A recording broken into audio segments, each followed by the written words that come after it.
Hi guys, welcome to another audio video, and we're now in the book of Lamentations 1, and it reads, How doth the city sit solitary that was full of people? How is she become as a widow, she that was great among the nations, and princess among the provinces? How is she become tributary, sorry guys. She weepeth sore in the night, and her tears are on her cheeks. Among all her lovers she hath none to comfort her. All her friends have dealt treacherously with her. They are become her enemies. Judah is gone into captivity because of affliction, and because of great servitude. She dwelleth among the heathen, she findeth no rest. All her persecutors overtook her between the straits. The ways of Zion do mourn, because none come to the solemn feast. All her gates are desolate, her priests sigh, her virgins are afflicted, and she is in bitterness. Her adversaries are the chief, her enemies prosper, for the Lord hath afflicted her for the multitude of her transgressions. Her children are gone into captivity before the enemy. And from the daughter of Zion all her beauty is departed, her princes are become like harts that find no pasture, and they are gone without strength before the pursuer. Jerusalem remembered in the days of her affliction and of her miseries, all her pleasant things that she had in the days of old, when her people fell into the hand of the enemy, and none did help her. The adversaries saw her and did mock at her Sabbaths. Jerusalem hath grievously sinned, therefore she is removed. All that honor her despise her. All that honored her despise her, because they have seen her nakedness. Yea, she sigheth and turneth backward. Her filthiness is in her skirts. She remembereth not her last end. Therefore she came down wonderfully. She had no comforter. O Lord, behold my affliction, for the enemy hath magnified himself.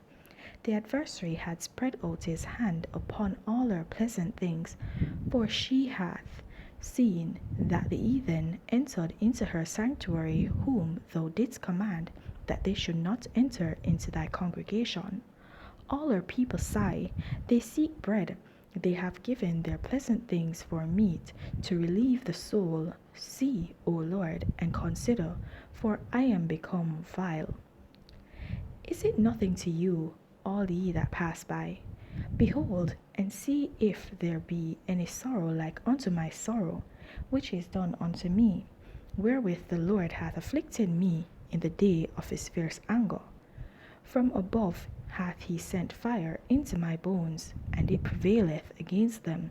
He hath spread a net for my feet, he hath turned me back, he hath made me desolate and faint all the day.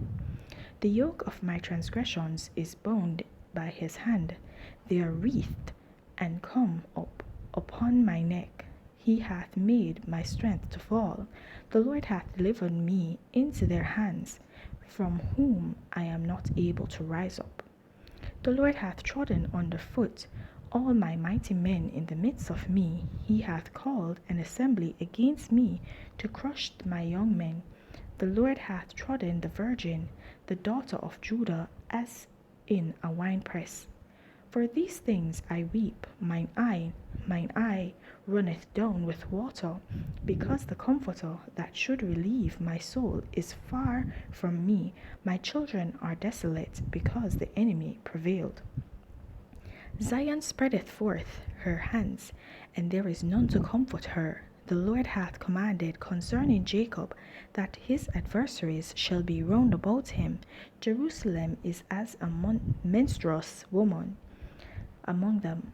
The Lord is righteous, for I have rebelled against his commandment. Hear, I pray you, all people, and behold my sorrow. My virgins and my young men are gone into captivity.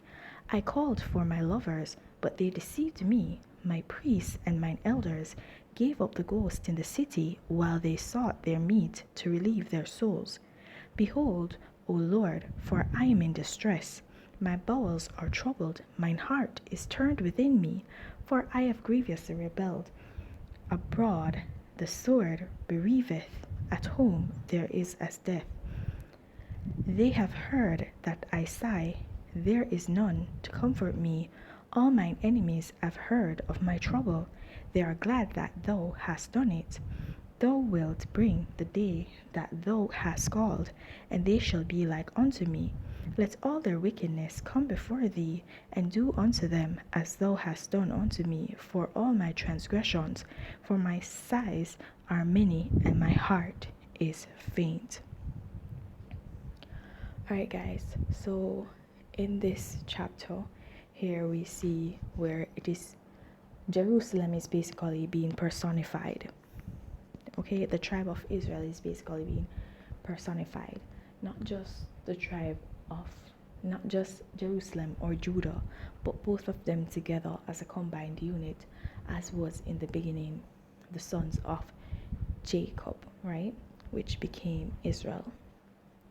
And this is speaking, it's basically calling out, it's saying, you see my desolation, you see that my beauty has gone, because remember, the Lord had richly blessed them in the time of Solomon and of King David. There was many riches within and among the children of Israel, because the Lord truly blessed them, and they were the head and not the tail, and they had strength. They were strengthened by the Lord, but their strength was removed because of all their transgressions. And this shows the contradiction between when you are living in God and when you're living outside the will of God. When you're living within the will of God, you'll be beautified. There'll be a beauty around you that no one can explain. You will be strengthened, you'll be strong, and people will wonder how it is that you have so much vitality within you. But when you go over and stop serving God, go over to the side of the devil, because if you're not serving God, then you're serving the devil, because it's one way or another. There's no in between, there's no go between. It's one or the other. And so when you step outside of the will of God and you go to actually do your own will and follow after Satan's way, right, then you are losing all these things. You're no longer beautiful, you look desolate, you look as if you lack. Even if you think that you're rich, as in worldly riches, you still lack. So that's what I want you to see in this scripture, the difference between when you are in the will of God and when you're outside the will of God. When you're within the will of God, you're enriched, your life is enriched as a whole. But when you are outside the will of God, you will always hunger and thirst, and you will not recognize what you thirst and hunger for. So guys, I want to urge you to just walk in your salvation. And if you've not yet gained it, then seek it. There's no better time to begin than the present. Have yourselves a blessed day. Bye.